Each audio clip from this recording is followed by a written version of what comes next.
علیہ وسلم فرماتے ہیں کہ جو شخص اپنے مسلمان بھائی کے حاجت روی کرتا ہے اللہ تعالیٰ اس کے حاجت روی کرتا ہے.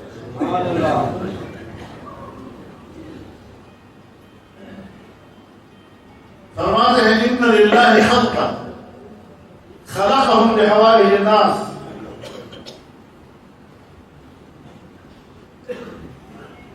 اللہ تعالیٰ کی ایک مخلوق وہ بھی ہے جسے اللہ تعالیٰ نے لوگوں کی ضرورتیں پورے کر دیا، حاجات کے لیے پیدا کیا.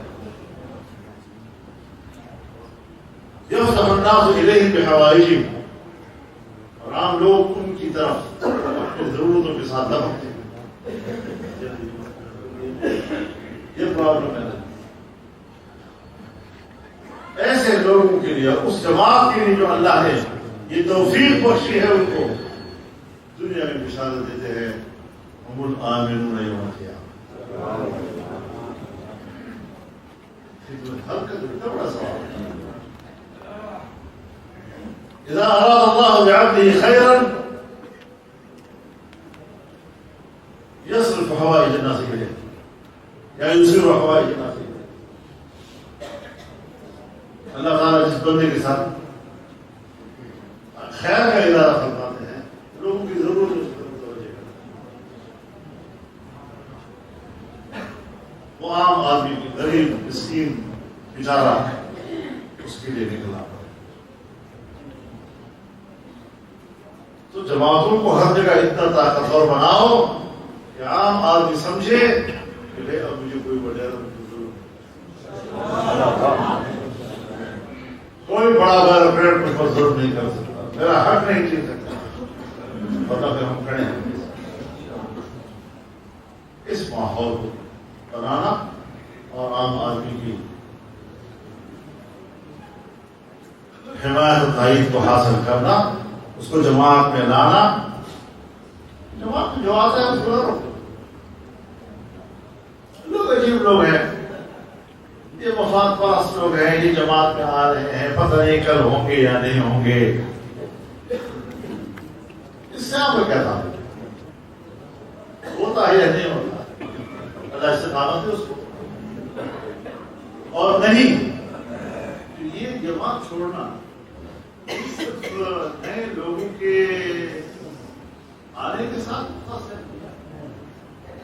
یہ نئے سرمایہ دار جمعیت کیا گئے تو کل نہیں ہوں گے.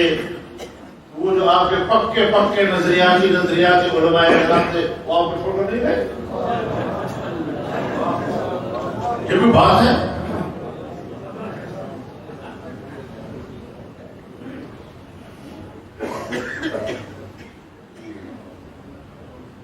حضرت والد صاحب رحمہ اللہ فرمایا کرتے تھے، میں بڑا گھر میں پڑھتا تھا تو اس زمانے میں مسئلہ ہو گیا تھا.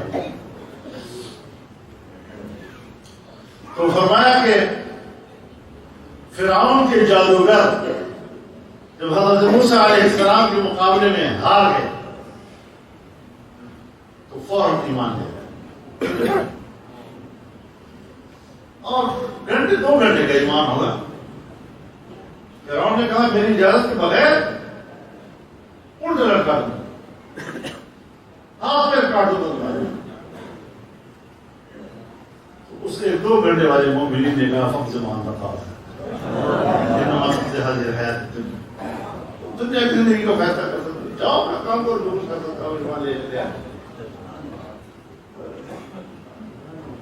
موسیٰ و ہارون کے رب پر ہمارا ایمان بس. اور آج 60 سال 70 سالوں کے ایمان والے بوڑھے لے ہوگا جو ماتھے توڑ جاتے ہیں، تو کیا کریں گے؟